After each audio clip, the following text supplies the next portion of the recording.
CT. Ravi ಸತತ 3ನೇ ದಿವಸ ನ್ಯೂಸ್ ಅವರ್ನ ಮೊದಲನೆಯ ಸುದ್ದಿ ಮೂಲ ಮಾಜಿ ಸಚಿವ BJP MLC ಸಿ.ಟಿ. ರವಿ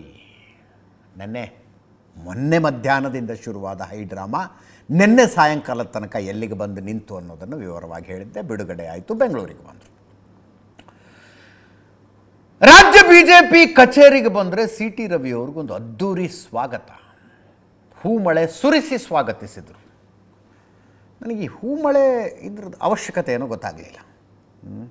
ಒಂದು ಅವ್ಯಾಚ್ಯ ಶಬ್ದವನ್ನು ಸಚಿವರೊಬ್ಬರಿಗೆ ಬಳಸಿದ ಆರೋಪ, ಈಗಲೂ ಆರೋಪ ಅಂತಲೇ ಹೇಳೋದು, ಯಾಕಂದರೆ ಸಿ.ಟಿ. ರವಿ ಅವರು ನಾನು ಅದನ್ನೆಲ್ಲ ಶಬ್ದ ಬಳಸಿದ್ದು ಅಂತಾರೆ. ಮ್ಯಾಟರ್ ಆಫ್ ಇನ್ವೆಸ್ಟಿಗೇಷನ್, ಅವ್ಯಾಚ್ಯ ಶಬ್ದವನ್ನು ಬಳಸಿದ ಆರೋಪ. ಆ ಆರೋಪದಲ್ಲಿ ಪೊಲೀಸರು ಅರೆಸ್ಟ್ ಮಾಡಿದ್ರು. ಹೈಕೋರ್ಟ್ ಹೇಳ್ತು ಅರೆಸ್ಟ್ ಮಾಡಬೇಕಾದ ಅವಶ್ಯಕತೆ ಇರಲಿಲ್ಲ ಅಂಥೇಳಿ ಬೇಲ್ ಕೊಟ್ಟಿದ್ದಾರೆ. ಬಂದಿದ್ದಾರೆ ವಾಪಸ್ಸು.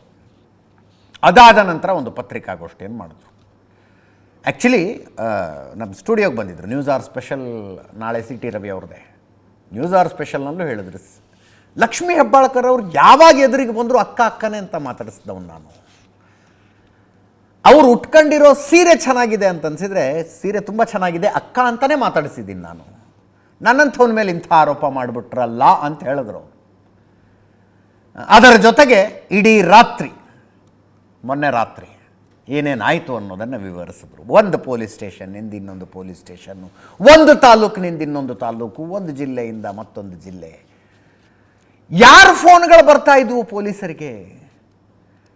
ಫೋನ್ ಮಾಡಿದವ್ರು ರೈಟ್ಗೆ ಹೋಗು ಅಂದರೆ ಇವ್ರ ಗಾಡಿ ರೈಟ್ಗೆ ಹೋಗ್ತಿತ್ತು, ಲೆಫ್ಟಿಗೆ ಹೋಗು ಅಂದರೆ ಲೆಫ್ಟಿಗೆ ಹೋಗ್ತಿತ್ತು. ಮಧ್ಯದಲ್ಲಿ ಕಲ್ಲು ಕ್ವಾರಿಗೆ ಯಾಕೆ ಗಾಡಿ ತಗೊಂಡು ಹೋಗಿದ್ರು? ಕಬ್ಬಿನ ಗದ್ದೆ ಒಳಗೆ ಯಾಕೆ ಕರ್ಕೊಂಡು ಹೋದ್ರು? ಮಾಧ್ಯಮಗಳ ಕ್ಯಾಮರಾಗಳು ಇಲ್ಲದೆ ಹೋಗಿದ್ರೆ ನನ್ನನ್ನು ಏನೋ ಮಾಡೋ ಪ್ಲಾನ್ ಇತ್ತು ಇವ್ರದ್ದು. DK ಶಿವಕುಮಾರ್, ಲಕ್ಷ್ಮೀ ಹೆಬ್ಬಾಳ್ಕರ್ ಷಡ್ಯಂತ್ರ ಮಾಡಿದ್ರು ಅಂತಂದ್ರು. ನನ್ನ ಮೇಲೆ ಹಲ್ಲೆ ಆಗಿದೆ ಅಂತ ಕಂಪ್ಲೇಂಟ್ ಕೊಟ್ಟರೆ FIR ಕೂಡ ಆಗಲಿಲ್ಲ. ಸೆಕ್ಷನ್ ಗಿಕ್ಷನ್ ಏನು ಹಾಕ್ಕೊಳ್ಳೋದು ಬೇಡ, 0 FIR ಆದರೂ ಮಾಡಿ ಅಂದೆ. ನನ್ನ ಮಾತೇ ಕೇಳಲಿಲ್ಲ ಅಂದರು. ನನ್ನ ಮಾತು ಕೇಳಲಿಲ್ಲ. ಕುಡಿಯೋದಕ್ಕೆ ನೀರು ಕೂಡ ಕೊಡದೆ ನನ್ನನ್ನು ಸುತ್ತಾಡಿಸೋ ಅವಶ್ಯಕತೆ ಏನಿತ್ತು ಅಂತ ಕೇಳಿದ್ರು. ಕೇಳಿಸ್ಕೊಳ್ಳಿ, ಪ್ರೆಸ್ ಮೀಟಲ್ಲಿ ಮಾತಾಡಿ. ನಾನು ಹೇಳಿದೆ, ನೋಡಿ ನನ್ನ ಮೇಲೆ ಹಲ್ಲೆ ನಡೆದಿದೆ, ನಾನೊಂದು FIR ಬುಕ್ ಮಾಡಬೇಕು, ಕಂಪ್ಲೇಂಟ್ ಮಾಡಬೇಕು ಅಂತ ಕಂಪ್ಲೇಂಟ್ನ ಬರೆದು ಕೊಟ್ಟೆ. ಟೈಪ್ ಹೊಡೆದು ಟೈಪ್ ಹೊಡೆದು ಕೊಟ್ವಿ. ಡಿಕ್ಟೇಟ್ ಮಾಡಿದೆ, ಟೈಪ್ ಹೊಡೆದು ಕೊಟ್ವಿ. ತಗೊಂಡ್ರು. ರಿಸೀವಿಂಗ್ ಕಾಫಿನೂ ಕೊಡಲಿಲ್ಲ. ಅಲ್ಲೇ ಧರಣಿ ಕೂತ್ಕೊಂಡೆ. ಇದಕ್ಕಿದ್ದಂಗೆ ಏಕಾಏಕಿ ಎತ್ಕೊಂಡು ನನ್ನನ್ನು ಪೊಲೀಸು ಸ್ಕಾರ್ಪಿಯೋದೊಳಗೆ ತುಂಬಿದ್ರು. ಆಗ ಲಾಠಿಯಿಂದ ಹೊಡ್ತಾ ಬಿತ್ತು. ಹೇಗಾಯ್ತು ನನಗೆ ಗೊತ್ತಿಲ್ಲ, ನನ್ನ ತಲೆಗೆ ಹೊಡ್ತಾ ಬಿತ್ತು. ಅಲ್ಲಿಂದ ಮುಂದೆ ಕಿತ್ತೂರು, ನನ್ನ ತಲೆ ನೋವಾಗ್ತದೆ, ತಲೆ ಬರ್ತಾ ಇದೆ, ವಾಮಿಟಿಂಗ್ ಸೆನ್ಸಸ್ ಬರ್ತಾ ಇದೆ, ಕುಡಿಯೋಕೆ ನೀರು ಕೊಡಿ ಅಂದ್ರೆ ಗಾಡಿಯಲ್ಲಿ ನೀರಿಲ್ಲ. ಇಲ್ಲೋ ತಗೊಂಡೋದ್ರು.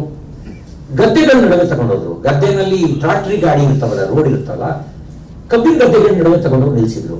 ಅಷ್ಟೊತ್ತಿಗೆ ಮಾಧ್ಯಮದಲ್ಲಿ ಬಂದ್ರು. ಮಾಧ್ಯಮ ಗೊತ್ತಿದ್ದಂಗೆ ಮಿಡಿ ಬಂದು ಇವರಿಗೆ ಅವ್ರ ಭಾಷೆಯಲ್ಲಿ ಮಾತಾಡಿದ್ರು. ಈ ನನ್ನ ಮಕ್ಕಳಿಗೆಲ್ಲ ಹೆಂಗೋ ಗೊತ್ತಾಯ್ತು, ಅಲ್ಲಿ ಬ್ಲಾಕ್ ಮಾಡಕ್ ಹೇಳಿದ್ವಿಲ್ಲ, ಯಾಕೆ ಹೆಂಗೋ ಬಂದ್ರು ಅಂತ ಇನ್ನೊಬ್ಬರಿಗೆ ಗದರಿಸಿದ್ರು. ನನಗೆ ಈ ತರ ಯೋಚನೆಗಳು ಬರಕ್ ಶುರುವಾಯ್ತು. ಇದೆಲ್ಲ ಮಾಡಕ್ಕೇನೆ ನಾನು ಹಿಂಗೆ ಕರ್ಕೊಂಡು ಬಂದಿರ್ಬೋದಾ? ಮಾಧ್ಯಮದಲ್ಲಿ ಬರದೇ ಇದ್ರೆ ನನ್ನ ಗತಿ ಏನಾಗ್ತಿತ್ತು? ಕೇಶವ ಪ್ರಸಾದ್ ಬರದೇ ಇದ್ರೆ ನನ್ನ ಗತಿ ಏನಾಗ್ತಿತ್ತು? ಉಪ ಮುಖ್ಯಮಂತ್ರಿ DK ಶಿವಕುಮಾರ್ ಅವರು ಮತ್ತು ಸಚಿವೆ ಲಕ್ಷ್ಮೀ ಹೆಬ್ಬಾಳ್ಕರ್ ಅವರು ಏನೋ ಷಡ್ಯಂತ್ರ ನಡೆಸಿದ್ದಾರೆ ಅಂತಕ್ಕಂಥ ಆರೋಪವನ್ನ ನಾನು ಮಾಡಿದೆ. ನನಗೀಗಲೂ ನನ್ನ ಜೀವ ಬೆದರಿಕೆ ಇದೆ, ಸರ್ಕಾರದ ಜವಾಬ್ದಾರಿ ಇದೆ. ನನಗೇನಾದ್ರು ಅನಾಹುತ ಆದ್ರೆ ಅದಕ್ಕೆ ಹೊಣೆಯನ್ನ ಸರ್ಕಾರವೇ ಹೊತ್ಕೊಳ್ಬೇಕಾಗತ್ತೆ. ಅವ್ರು ಲಕ್ಷ್ಮೀ ಹೆಬ್ಬಾಳ್ಕರ್ ಅವರು PA ಅಂತ ಬಿಟ್ರ ಅಥವಾ ಅವರು ಕಾಂಗ್ರೆಸ್ ಕಾರ್ಯಕರ್ತರು ಅಂತ ಬಿಟ್ರ? ನಾನು ಮಾನ್ಯ ಸಿದ್ದರಾಮಯ್ಯವರಿಂದ ಈ ತರ ನಿರೀಕ್ಷೆ ಮಾಡಿರಲಿಲ್ಲ. ನನ್ನ ರಕ್ಷಣೆಯನ್ನ ನೀವು ಒಂದ್ ಜಾಗದಲ್ಲಿ ಇಟ್ಟು ಕೊಡಕ್ಕಾಗಿಲ್ಲ ಅಂದ್ರೆ ನೀವಿನ್ಯಾರ ರಕ್ಷಣೆ ಕೊಡ್ತೀರಿ? ಅತ್ಯಾಚಾರ ಮಾಡಿದ ದೂರು ದಾಖಲಾಗಿದೆ ನಿಮ್ಮ ಶಾಸಕರ ಮೇಲೆ, ನಿಮ್ಮ ಮಾಜಿ ಸಚಿವರುಗಳ ಮೇಲೆ. ಇವತ್ತಿನವರೆಗೂ ನೀವು ಅವ್ರ ಮೇಲೆ FIR ದಾಖಲಿಸಿ ಅರೆಸ್ಟ್ ಮಾಡಲಿಲ್ಲ. ಮುಖ್ಯಮಂತ್ರಿಗಳು ಕಾನೂನು ತಜ್ಞರಾಗಿ ನೀವು ಆ ರೀತಿ ಹೇಳಿದ್ದು ದುರದೃಷ್ಟಕರ. ಬೆಳಗಾವಿನ ಕಮಿಷನರು ಅವರ ನಡೆ ನಿಗೂಢವಾಗಿತ್ತು, ಭೀಮಾಶಂಕರ್ ನಡೆ ನಿಗೂಢವಾಗಿತ್ತು. ನನ್ನ ಮೇಲೆ ದೌರ್ಜನ್ಯ ಆಗಿದೆ, ಮಾನವ ಹಕ್ಕಿನ ಉಲ್ಲಂಘನೆ ಆಗಿದೆ. ಇವರೆಲ್ಲರ ಕಾಲ್ ರೆಕಾರ್ಡನ್ನ ಪರಿಶೀಲನೆ ಮಾಡಬೇಕು, ನ್ಯಾಯಾಂಗ ತನಿಖೆ ಆಗ್ತದೆ. ಮುಖ್ಯಮಂತ್ರಿಗಳು ಡೈರೆಕ್ಷನ್ ಕೊಡ್ತಿದ್ರು, ಉಪಮುಖ್ಯಮಂತ್ರಿಗಳು ಡೈರೆಕ್ಷನ್ ಕೊಡ್ತಿದ್ರು, ಸ್ವತಃ ಸಚಿವೆ ಶ್ರೀಮತಿ ಲಕ್ಷ್ಮೀ ಹೆಬ್ಬಾಳ್ಕರ್ ಅವರು ಡೈರೆಕ್ಷನ್ ಕೊಡ್ತಿದ್ರು. ನನ್ನ ಫೋನ್ ಟ್ಯಾಪಿಂಗ್ ಆಗ್ತಾ ಇದೆ, ಫೋನ್ ಟ್ಯಾಪಿಂಗ್ ಮಾಡಿಸ್ತಾ ಇದ್ದಾರೆ. ಇದ್ರ ಬಗ್ಗೆಯೂ ತನಿಖೆ ಆಗಬೇಕು. ಇನ್ನು ಉಪಮುಖ್ಯಮಂತ್ರಿಗಳು ಒಂದು ಮಾತು ಹೇಳಿದ್ದಾರೆ, ಅದು ಲಕ್ಷ್ಮೀ ಹೆಬ್ಬಾಳ್ಕರ್ ಏರಿಯಾ ಜೀವಂತ ಬಿಟ್ಟಿದ್ದೇ ಪುಣ್ಯ. ಬಟ್ ಉಪಮುಖ್ಯಮಂತ್ರಿಗಳ ಮಾತು, ಬೆಳಗಾವಿ ಅಂದ್ರೆ ಅದೊಂದು ಬನಾನಾ ರಿಪಬ್ಲಿಕ್, ಕನಕಪುರ ಅಂದ್ರೆ ಒಂದು ಬನಾನಾ ರಿಪಬ್ಲಿಕ್. ಇನ್ನು ಗೃಹ ಸಚಿವರು, ನಾನು ಅವ್ರನ್ನ ಕೆಟ್ಟವರು ಅಂತ ಹೇಳಕ್ಕಾಗಲ್ಲ, ಆದ್ರೆ ಗೃಹ ಸಚಿವರ ನಿಯಂತ್ರಣದಲ್ಲಿ ಗೃಹ ಇಲಾಖೆ ಇದೆಯಾ ಅನ್ನೋದು ಅನುಮಾನ ನನಗೆ. ಉಳಿದವರು ಅವ್ರ ಟ್ರ್ಯಾಕ್ ರೆಕಾರ್ಡ್ ಏನು, ನನ್ನ ಟ್ರ್ಯಾಕ್ ರೆಕಾರ್ಡ್ ಏನು ಅನ್ನೋದು ಚಿಕ್ಕಮಗಳೂರು ಜನರಿಗೆ ಗೊತ್ತಿದೆ. ಚಿಕ್ಕಮಗಳೂರಿನ ಸಂಸ್ಕೃತಿ ಮತ್ತು ನನ್ನ ಸಂಸ್ಕೃತಿ ಎರಡು ಕೆಟ್ಟ ಸಂಸ್ಕೃತಿ ಅಲ್ಲ. ಇನ್ನು BJPಯ ಇತರೆ ನಾಯಕರುಗಳು ಕೂಡ ಮಾತಾಡಿದ್ರು. CT ರವಿ ಅವ್ರನ್ನ ಪಿಕಪ್ ಅನ್ಬೇಕದಕ್ಕೆ ನೀನು ಹೊತ್ತಕೊಂಡು ಹೋಗಿ ಇಡೀ ರಾತ್ರಿ ಸುತ್ತಾಡಿಸಿದ್ದನ್ನು ನೋಡಿದ್ರೆ ಆಂಧ್ರ ಮಾದರಿಯ ರಾಜಕಾರಣ ಕರ್ನಾಟಕದಲ್ಲೂ ಶುರುವಾಯಿತೇನೋ ಅಂತ ಅನ್ನಿಸ್ತು ಅಂತ ಅಶೋಕ್ ಅವರು ಹೇಳಿದ್ರು. ಇದೊಂದು ಷಂಡ ಸರ್ಕಾರ ಅಂತ ಮಾಜಿ ಸಂಸದ ಜಗದೀಶ್ ಶೆಟ್ಟರ್ ಹೇಳಿದ್ದಾರೆ, ಮಾಜಿ ಮುಖ್ಯಮಂತ್ರಿಗಳು. ಏನಾದರೂ ಕೇಸ್ ಹಾಕೊಳ್ಳಿ, ಇದು ಇಂಥದ್ದೇ ಸರ್ಕಾರ ಅಂತ. ಪ್ರತಾಪ್ ಸಿಂಹ ಮಾಜಿ ಸಂಸದ ಹೇಳ್ತಾರೆ, ನನಗೂ ಇಂಥದ್ದೇ ಅನುಭವ ಆಗಿತ್ತು ಅಂತ. ಒಂಥರ ತಾಲಿಬಾನಿ ಸರ್ಕಾರದ ಲಕ್ಷಣ ಇದು, ಕರ್ನಾಟಕ ಬಿಹಾರ ಆಗಿ ಬದಲಾಗಿಬಿಟ್ಟಿದೆ ಅಂದರು. ಕೇಳಿಸ್ಕೊಳ್ಳಿ. ಈ ರಕ್ತ ಚರಿತ್ರೆ ಅಂತ ಒಂದು ರಾಯಲಸೀಮಾ ಬಂದಿತ್ತಲ್ಲ, ರಕ್ತ ಚರಿತ್ರೆ ಅಂತ ರಾಯಲಸೀಮಾ ಫಿಲಂ, ಆಂಧ್ರ ಪ್ರದೇಶದ. ಇಲ್ಲಿರುವಂಥ ಮಂತ್ರಿಗಳು ಆಡಿದ್ದೇ ರಾಜ್ಯ ಆಗೋಗ್ಬಿಟ್ಟಿದೆ. ಆದ್ದರಿಂದ ಇದೊಂದು ಆಂಧ್ರ ಅಂದರೆ ಆಗುವಂಥ ಅಲ್ಲಿನ ರಾಜಕೀಯ ಏನು ನಡೀತಾ ಇತ್ತು ಆ ರೀತಿ ಆಗುವಂಥ ಪರಿಸ್ಥಿತಿ ನಿರ್ಮಾಣ ಆಗ್ತಾ ಇದೆ. CT ರವಿನ ಕರ್ಕೊಂಡೋಗಿ ಸೇಫ್ಟಿ ಅಂತ ಹೇಳಿಬಿಟ್ಟು ಕಬ್ಬನ್ ಗದ್ದೆ ಒಳಗೆ ನಿಲ್ಲಿಸಿದ್ರು. ಇದೊಂದು ಷಂಡ ಸರ್ಕಾರ ಇದೆ, ಇದೊಂದು ಷಂಡ, ಇದು ಅಸಂಸದೀಯ ಪದ ಅಂತ ನನ್ನ ಮೇಲೆ ಕೇಸ್ ಹಾಕಬೇಕಲ್ಲ. ಷಂಡ ಸರ್ಕಾರ ಇದು. ಸರ್ಕಾರ, ರಾಜ್ಯ ಸರ್ಕಾರ ಅಡ್ಮಿನಿಸ್ಟ್ರೇಷನ್ ಕಂಪ್ಲೀಟ್ ಕೊಲಾಪ್ಸ್ ಆಗಿದೆ, ಕಾನೂನು ಸುವ್ಯವಸ್ಥೆ ಹದಗೆಟ್ಟು ಹೋಗಿದೆ. ವೈಯಕ್ತಿಕವಾಗಿ ನನಗೂ ಅನುಭವ ಆಗಿದೆ. ಹುಣಸೂರು ಹನುಮಾನ್ ಜಯಂತಿ ಸಂದರ್ಭದಲ್ಲಿ 2016ರಲ್ಲಿ ನನ್ನನ್ನು ಕೂಡ ಇದೇ ಥರ ಊರೆಲ್ಲ ಸುತ್ತಿದ್ರು, 2 ಕ್ರಿಮಿನಲ್ ಕೇಸ್ ಹಾಕಿದ್ರು. ಅವನೊಬ್ಬ ರಾಜ್ಯಸಭಾ ಮೆಂಬರ್ ಮಾಡಿದಾಗ ಪಾಕಿಸ್ತಾನ್ ಜಿಂದಾಬಾದ್ ಅಂತಂದಾಗ, ಅಯ್ಯೋ ಇಲ್ಲ ನಾಸಿರ್ ಸಾಬ್ ಜಿಂದಾಬಾದ್ ಅಂತ ಇದೇ ಲಕ್ಷ್ಮೀ ಹೆಬ್ಬಾಳ್ಕರ್ ಹೇಳಿದ್ರಲ್ವಾ. ಅವತ್ತು ಫಾರೆನ್ಸಿಕ್ ರಿಪೋರ್ಟ್ ಬಂದಾದ ನಂತರ ನೀವೆಲ್ಲ ಬಾಯಿ ಮುಚ್ಕೊಂಡ್ರಿ. ಕಾಂಗ್ರೆಸ್ಸಿಗೆ ನೀವು ಓಟ್ ಹಾಕಿದ್ರೆ ಸ್ಥಾಪನೆ ಆಗೋದು ಕನ್ನಡಿಗರ ಸರ್ಕಾರ ಅಲ್ಲ, ತಾಲಿಬಾನಿ ಸರ್ಕಾರ ಅಂತ. ಇವತ್ತು ನಡೀತಾ ಇರೋದನ್ನು ಅಷ್ಟೇ. ಉತ್ತರ ಪ್ರದೇಶ, ಬಿಹಾರಗಳು ಇವತ್ತು ಬದಲಾಗಿದೆ, ಆದರೆ ಕರ್ನಾಟಕ ಇವತ್ತು ಬಿಹಾರ, ಉತ್ತರ ಪ್ರದೇಶ ಥರ ಆ ದಾರಿನಲ್ಲಿ ಸಾಗ್ತಾ ಇದೆ. CT ರವಿ ಅವರ ಬಂಧನನೂ ಆಯಿತು, ಬಿಡುಗಡೆನೂ ಆಯಿತು. ಇನ್ನೊಂದು ಕಡೆ ಲಕ್ಷ್ಮೀ ಹೆಬ್ಬಾಳ್ಕರ್ ಬೆಂಬಲಿಗರ ಪ್ರತಿಭಟನೆಗಳು ನಿಲ್ತಾ ಇಲ್ಲ. ವಿಧಾನ ಪರಿಷತ್ ಸದಸ್ಯ ಸ್ಥಾನದಿಂದಲೇ ಅವರನ್ನು ವಜಾ ಮಾಡಬೇಕು ಅಂತ ಪ್ರತಿಭಟನೆ. ಜಿಲ್ಲಾಧಿಕಾರಿಗಳ ಮೂಲಕ ರಾಷ್ಟ್ರಪತಿ ದ್ರೌಪದಿ ಮುರ್ಮು ಅವರಿಗೆ ಮನವಿ ಸಲ್ಲಿಕೆ ಮಾಡಿದ್ರು. ಬೆಳಗಾವಿ CP ಮೈದಾನದಿಂದ DC ಕಚೇರಿಯ ತನಕ ಲಕ್ಷ್ಮೀ ಹೆಬ್ಬಾಳ್ಕರ್ ಬೆಂಬಲಿಗರ ಜಾಥಾ. ಚೆನ್ನಮ್ಮ ಸರ್ಕಲ್ನಲ್ಲಿ CT ರವಿ ಅವರ ಅಣಕು ಶವಕ್ಕೆ ಬೆಂಕಿ ಇಟ್ಟು ಪ್ರತಿಭಟನೆ ಮಾಡಿದರು. ಬಹಿರಂಗವಾಗಿ ಕ್ಷಮೆ ಕೋರಬೇಕು ಅನ್ನುವ ಆಗ್ರಹ. ಇಂಟ್ರೆಸ್ಟಿಂಗ್ಲಿ ಈ ಪ್ರತಿಭಟನೆಯಲ್ಲಿ ಲಕ್ಷ್ಮೀ ಹೆಬ್ಬಾಳ್ಕರ್ PS ಸಂಗನಗೌಡ ಕೂಡ ಇದೆ. ಸಂಗನಗೌಡ ಪಾಟೀಲ್ ಮೇಲೇನೆ CT ರವಿ ಅವರ ಮೇಲೆ ದಾಳಿ ನಡೆಸಿದ ಆರೋಪ ಇರೋದು.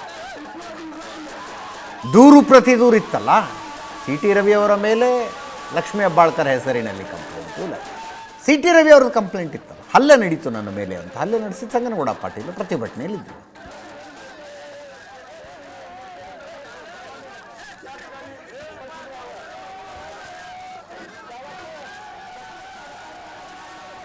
ಇನ್ನೊಂದು ಕಡೆ ಲಕ್ಷ್ಮೀ ಹೆಬ್ಬಾಳ್ಕರ್ ಸಾಮಾನ್ಯವಾಗಿ ಬೆಳಗಿನ ಜಾವ ಸಾರ್ವಜನಿಕರನ್ನು ಭೇಟಿ ಮಾಡ್ತಾರೆ, ಅಹವಾಲುಗಳನ್ನು ಕೇಳಿಸಿಕೊಳ್ತಾರೆ. ಇವತ್ತೇನೂ ಇಲ್ಲ.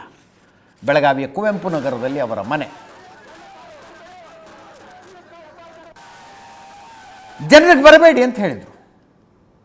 ಅವರ ಮಗ ಮಾತಾಡಿದ್ದಾರೆ, ಮೃಣಾಲ್ ಹೆಬ್ಬಾಳ್ಕರ್.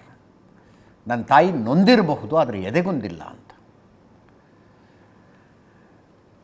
CT ರವಿ ಅವರು ಬಳಸಿದ ಶಬ್ದಗಳನ್ನು ಸ್ವತಃ BJP ನಾಯಕರ ಕೇಳಿಸ್ಕೊಳ್ಳೋದಕ್ಕೆ ತಯಾರಿಲ್ಲ. ಅವರೇ ಸಿಟ್ಟು ಮಾಡ್ಕೊಂಡಿದ್ದಾರೆ. ನನ್ನ ತಾಯಿ ನೊಂದಿರಬಹುದು, ಆದರೆ ಎದೆಗುಂದಿಲ್ಲ ಅಂತಂದರು. ಕೇಳಿಸ್ಕೊಳ್ಳಿ. CT ರವಿಯವರು ಈ ಒಂದು ಪದ ನಿಜವಾಗ್ಲೂ ಕೂಡ ನಮ್ಮ ತಾಯಿಯವ್ರ ಮೇಲೆ ಅವ್ರು ಬಳಸಿದ್ದನ್ನ ನನಗೆ ಮಾತ್ರ ಅಲ್ಲ, ನಮ್ಮ ಕ್ಷೇತ್ರದ ಸರ್ವಸಾಮಾನ್ಯ ಜನರು ಮನೆ ಮಗಳು ಅಂತ ಹೇಳಿ ಇವತ್ತು ನಮ್ಮ ತಾಯಿಯವ್ರನ್ನ ಆ ಜನ ಒಪ್ಕೊಂಡಿದ್ದಾರೆ. ಪ್ರತಿಯೊಬ್ಬರಿಗೂ ಇವತ್ತು ನೋವಾಗಿದೆ. ಇವತ್ತು ರಾಜ್ಯದ ಒಬ್ಬರೇ ಒಬ್ಬರು ಮಹಿಳಾ ಸಚಿವರಿಗೆ ಈ ಥರ ಸಿ ಟಿ ರವಿಯವರು ಮಾತಾಡಿದ್ದಾರೆ. ಒಬ್ಬ ಮಹಿಳೆಗೆ ಅವಾಚ್ಯ ಶಬ್ದದಿಂದ ಮಾತಾಡಿದ ನಂತರ ನೀವು ಈ ಥರ ಸಮರ್ಥನೆ ಮಾಡ್ಕೊಳ್ತೀರಾ? ಆರ್ ಅಶೋಕ್ ಅವ್ರಿಗೂ ಕೂಡ ಗೌರವದಿಂದ ನಾನು ಕೇಳ್ಕೊತೀನಿ, ವಿಜೇಂದ್ರ ಅವ್ರಿಗೂ ಕೂಡ ಗೌರವದಿಂದ ನಾನು ಕೇಳ್ಕೊತೀನಿ. ಎಲ್ಲೋ ನನ್ನ ಮನಸ್ಸು ನನಗೆ ಹೇಳ್ತಾ ಇದೆ, ಅವರಿಬ್ಬರು ನಾಯಕರು ಸಿ ಟಿ ರವಿಗೆ ಮನಸ್ಸಲ್ಲಿನೇ ಚೀತು ಅಂತ ಹೇಳ್ತಿರ್ಬೋದು, ಆದರೆ ಬೇರೆ ಹೈಕಮಾಂಡ್ ಪ್ರೆಷರ್ನಿಂದ ಇವತ್ತು ಅವ್ರ ಸಮರ್ಥನೆ ಅವ್ರು ಮಾಡ್ತಾ ಇದ್ದಾರೆ. ಸಿ ಟಿ ಇನ್ನು ಸಿ ಟಿ ರವಿ ಅವರನ್ನು ಬಂಧಿಸಿದ ರೀತಿಯನ್ನು ನ್ಯಾಯಾಲಯಗಳು ಗಂಭೀರವಾಗಿ ತಗೊಂಡ್ರು. ಏನು ಅವಶ್ಯಕತೆ ಇತ್ತು ಹಿಂಗೆ ಬಂಧನ ಮಾಡೋದು ಅಂತ? ಟೆಕ್ನಿಕಲಿ ಕೂಡ ರಾಂಗು. ಇದನ್ನು ಕಾಂಗ್ರೆಸ್ನವರಷ್ಟೇ ಸಮರ್ಥನೆ ಮಾಡಿಕೊಳ್ಳಬೇಕು, ಏನು ತಪ್ಪು ಅಂತ. ನಡೆದಿರುವ ತಪ್ಪು, ಅಪರಾಧ, ಆರೋಪ ಯಾವ್ಯಾವುದಕ್ಕೆ ಏನೇನು ಕ್ರಮ ಅನ್ನೋದನ್ನು ಸ್ಪಷ್ಟವಾಗಿ ಬರೆಯಲಾಗಿದೆ. ಸಂವಿಧಾನದ ಕಾಪಿ ಕೈಲಿ ಹಿಡ್ಕೊಂಡು ಓಡಾಡಿದ್ರೆ ಆಗೋದಿಲ್ಲ. ಸ್ವಲ್ಪ ಓದಬೇಕು, ಅದರ ಪ್ರಕಾರ ನಡ್ಕೋಬೇಕು. 7 ಅಥವಾ 7 ವರ್ಷಕ್ಕಿಂತ ಕಡಿಮೆ ಶಿಕ್ಷೆ ಇರುವ ಅಪರಾಧ ನಡೆದಾಗ ಅದರ ಆರೋಪಿಯನ್ನು ನೋಟಿಸ್ ಕೊಟ್ಟು ಪೊಲೀಸರು ಕರೆಸ್ಕೊಂಡು ವಿಚಾರಣೆ ನಡೆಸಬೇಕು ಅಂತ ಸುಪ್ರೀಂ ಕೋರ್ಟ್ ಮಲ್ಟಿಪಲ್ ಕೇಸ್ಗಳಲ್ಲಿ ತೀರ್ಪು ಕೊಟ್ಟಿದೆ. ಇಲ್ಲಿ 2 ಸೆಕ್ಷನ್ ಹಾಕಿದ್ದಾರೆ ಸಿ ಟಿ ರವಿ ಅವರ ಮೇಲೆ. ಒಂದು ಸೆಕ್ಷನ್ನು 3 ವರ್ಷ ಶಿಕ್ಷೆಯಾಗುವಂಥದ್ದು, ಇನ್ನೊಂದು ಸೆಕ್ಷನ್ನು 1 ವರ್ಷ ಶಿಕ್ಷೆಯಾಗುವಂಥದ್ದು. 7 ವರ್ಷದ ತನಕ ಶಿಕ್ಷೆ ಆಗೋದಿದ್ರೂ ಕೂಡ ನೋಟಿಸ್ ಕೊಟ್ಟು ಕರೆಸ್ಕೋಬೇಕು ಅಂತ. ಇವರು ಹೋಗಿ ಹೊತ್ಕೊಂಡೇ ಬಂದುಬಿಟ್ರು ಪೊಲೀಸರು. ಸದನದ ಒಳಗೆ ನಡೆದಿರುವಂಥ ಘಟನೆ, ಅದು ಪೊಲೀಸರಿಗೂ ಗೊತ್ತು. ಸದನದ ಒಳಗೆ ನಡೆದಿದೆ ಈ ಘಟನೆ. ಅಲ್ಲಿ ಮಹಜರ್ ಮಾಡಬೇಕು, ಪರ್ಮಿಷನ್ ಕೊಡಿ ಅಂತ ಸ್ಪೀಕರ್ ಹತ್ರ, ಸಭಾಪತಿಗಳ ಹತ್ರ ಪರ್ಮಿಷನ್ ಕೇಳಕ್ಕೆ ಪೊಲೀಸರು ಹೋಗಿದ್ದಾರೆ. ಅದು ತಮ್ಮ ವ್ಯಾಪ್ತಿಗೆ ಬರುತ್ತೋ ಇಲ್ವೋ ಅನ್ನೋದ್ರ ಬಗ್ಗೆ ಪೊಲೀಸರು ಒಂಚೂರು ಯೋಚನೆ ಮಾಡಬೇಕಾಗಿತ್ತು. ಇರಲಿ, ನಾನು ಹೇಳಿದ್ನಲ್ಲ ಕಾಂಗ್ರೆಸ್ನವರಷ್ಟೇ ಸಮರ್ಥನೆ ಮಾಡ್ಕೋಬೇಕು ಅಂತ. ಬಟ್ ಕಾಂಗ್ರೆಸ್ನವರಲ್ಲೂ ಹೋಮ್ ಮಿನಿಸ್ಟ್ರು ಒಂಥರ ಕೈ ತೊಳ್ಕೊಂಡ್ಬಿಟ್ಟಿದ್ದಾರೆ. ನಂಗೆ ಗೊತ್ತಿಲ್ಲಪ್ಪ ಇದು ಅಂತ. ನೆನ್ನೆ ಯಾವುದೋ ಪೇಪರ್ಲಿ ಓದ್ತಾ ಇದ್ದಾನೆ, ಇವತ್ತು ಬೆಳಗ್ಗೆ ಯಾವುದೋ ಪೇಪರ್ಲಿ ನನಗೂ ಗೊತ್ತಿಲ್ಲ, ಸಿ ಎಮ್ಗೂ ಗೊತ್ತಿಲ್ಲ ಅಂತ ಹೇಳಿದ್ದಾರೆ. ಇವರು ತಾವು ಕ್ಲೀನ್ ಚಿಟ್ ತಗೊಂಡ್ರು, ಸಿದ್ದರಾಮಯ್ಯನವ್ರಿಗೂ ಕ್ಲೀನ್ ಚಿಟ್ ಕೊಟ್ಬಿಟ್ರು. ಆಮೇಲೆ ಪ್ರಶ್ನೆ ಜನ ಕೇಳ್ತಾರೆ, ಹಂಗಿದ್ರೆ ಯಾರ ಸೂಚನೆಯ ಮೇರೆಗೆ ಇಷ್ಟೆಲ್ಲ ನಡೀತು ಅಂತ. ಡಿ ಕೆ ಶಿವಕುಮಾರ್ ಹೇಳ್ತಾರೆ, ಏನಾದರೂ ನನಗೆ ಬಂದುಬಿಡಿ ನೀವು ಅಂತ ಡಿ ಕೆ ಶಿವಕುಮಾರ್ ಹೇಳ್ತಾರೆ. ಮಜಾ ಇದೆ ಕಾಂಗ್ರೆಸ್ ನಾಯಕರುಗಳ ರಿಯಾಕ್ಷನ್, ಕೇಳಿಸ್ಕೊಳ್ಳಿ ಒಮ್ಮೆ. ಅವ್ರ ಮನೇಲಿ ಏನಾದರೂ ನಾನೇ ಕಾರಣ, ಅವ್ರ ಪಾರ್ಟಿಲಿ ಏನಾದರೂ ನಾನೇ ಕಾರಣ, ಅವ್ರ ಹೊಟ್ಟೆ ಒಳಗೆ ಏನಾದರೂ ಕಾರಣ, ಹೊರಗಡೆ ಏನಾದರೂ ನಾನೇ ಕಾರಣ, ಈ ರಾಜ್ಯದಲ್ಲಿ ಎಲ್ಲ ನಾನೇ ಕಾರಣ. ಅವ್ರಿಗೆ ಪಾಪ ನನ್ನ ನೆನೆಸ್ಕೊಂಡಿಲ್ಲ ಅಂದ್ರೆ ನಿದ್ದೆನೂ ಬರುವುದಿಲ್ಲ. ಕಾನ್ಶಿಯಸ್ ನ್ಯಾಯ ಕೊಡ್ತದೆ. ಅವ್ರು ನೋಡಪ್ಪ, ಇಂಥ ಲೆಕ್ಕಚ್ಯುತಗಳೆಲ್ಲ ಬಹಳ ಸಂತೋಷ. ಒಬ್ರಿಗೆ ನಾ ಲೆಕ್ಕಚ್ಯುತ ಮಾಡ್ಕೊಳಕ್ಕೆ ಎಲ್ಲರಿಗೂ ಅವ್ರವ್ರ ಕೆಪಾಸಿಟಿ ಅವ್ರವ್ರ ಲೆಕ್ಕಚ್ಯುತ ಮಾಡ್ಕೊಳ್ತಾರೆ. ಅವರು ಡಿವೇಟ್ ಮಾಡ್ತಾ ಇದ್ದಾರೆ. ಅವರು ಮಾತಾಡೋದನ್ನ ತಪ್ಪನ್ನ ಮುಚ್ಕೊಳ್ಳೋಕೆ ಪೊಲೀಸ್ ಅವ್ರ ಮೇಲೆ ಹೇಳ್ತಾ ಇದ್ದಾರೆ. ಅಲ್ಲ, ಅದನ್ನೇ ನಾ ಹೇಳ್ತಾ ಇದ್ದೀನಿಲ್ಲ. ಪೊಲೀಸ್ನವರು ಅವರು ಸರಿ ಮಾಡಿದ್ದೀವಿ ಅಂತ ಅವರ ವಾದ ಇರ್ತದೆ. ಆದರೆ ಕೋರ್ಟ್ನಲ್ಲಿ ಮ್ಯಾಟ್ರ್ ಇದೆ, ಯಾವುದು ಸರಿ ಯಾವುದು ತಪ್ಪು ಅಂತೇಳಿ ಅವರು ತೀರ್ಮಾನ ಮಾಡ್ತಾರೆ. ಬೇರೆ ಬೇರೆ ರೀತಿಯಲ್ಲಿ ಅವರು ಮಾಹಿತಿಗಳನ್ನು ಕೇಳುವಂಥ ಸಂದರ್ಭದಲ್ಲಿ ಅವರು ಇವ್ರನ್ನ ಕೇಳೋದೇನೇನೇ ಜಡ್ಜ್ಮೆಂಟ್ ಬಂದಿದೆ ಅಂತ ಹೇಳಿದರು. ಅವರು ಬೇರೆ ಇನ್ನೇನು ಹೇಳಕ್ಕಾಗತ್ತೆ? ಅವರು ಅದನ್ನೇ ಹೇಳ್ತಾರೆ. ಕೇಳ್ತಾ ಇದ್ದೀನಿ. ಮುಖಭಂಗ ಅಲ್ಲ ಇವ್ರೆ. ಫಸ್ಟ್ ಆಫ್ ಆಲ್ ಕಾನೂನು ತಿಳ್ಕೊಳ್ಳಿ. This offence is bailable. ಕರೆಕ್ಟಾಗಿ ಒಪ್ತೀರಾ ಎಲ್ಲರೂ? ಬೇಲೇಬಲ್ ಇದ್ದಾಗ ಬೇಲ್ ಆಗಿದೆ ಅಷ್ಟೇ. ಅದರಲ್ಲೇನು ಸತ್ಯಕ್ಕೆ ಜಯ, ಅದರಲ್ಲೇನು ಇವರೆಲ್ಲ ಭಾಳ ಏನು ಎದೆ ತಟ್ಕೊಂಡು ಮಾತಾಡ್ತಾ ಇದ್ದಾರೆ. ನಾಚಿಕೆ ಬರಬೇಕು.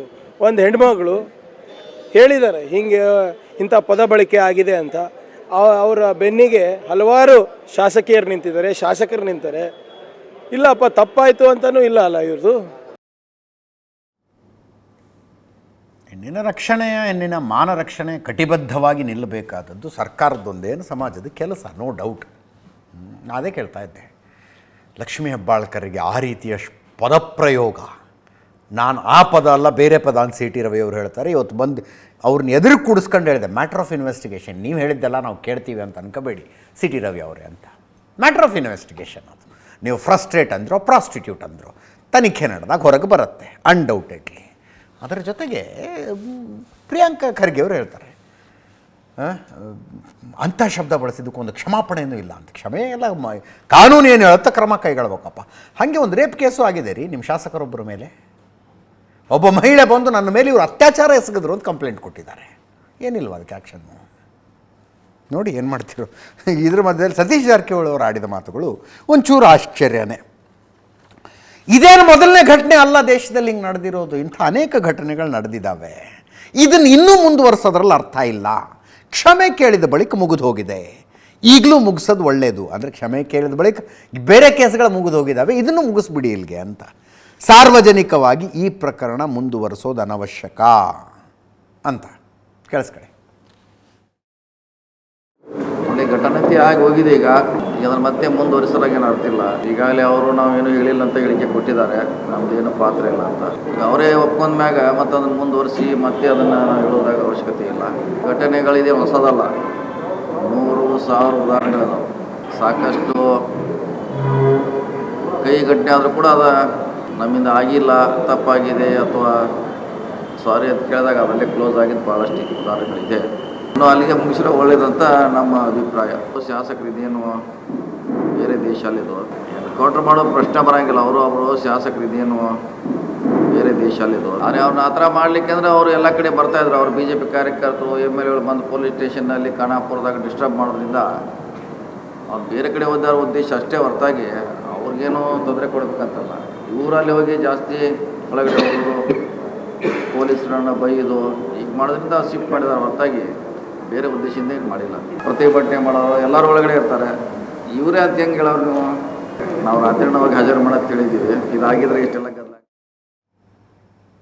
ನಾವು ರಾತ್ರಿನೇ ಹೋಗಿ ಮ್ಯಾಜಿಸ್ಟ್ರೇಟ್ ಮುಂದೆ ಹಾಜರುಪಡಿಸ್ಬಿಡಿ ಅಂತ ಹೇಳಿದ್ವಿ ಪೊಲೀಸರಿಗೆ, ಬಟ್ ಕೇಳಲಿಲ್ಲ. ನೋಡಿ, ಹಾಜರುಪಡಿಸಿದ್ರೆ ಏನಾಗ್ತಿತ್ತು ಅಂತ ಸತೀಶ್ ಜಾರಕಿಹೊಳಿ ಅವರು ಮಾತಾಡೋದು.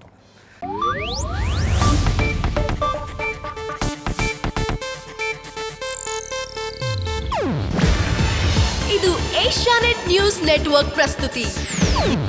ನೀವು ನೋಡ್ತಿದ್ದೀರಾ ಏಷ್ಯಾನೆಟ್ ಸುವರ್ಣ ನ್ಯೂಸ್.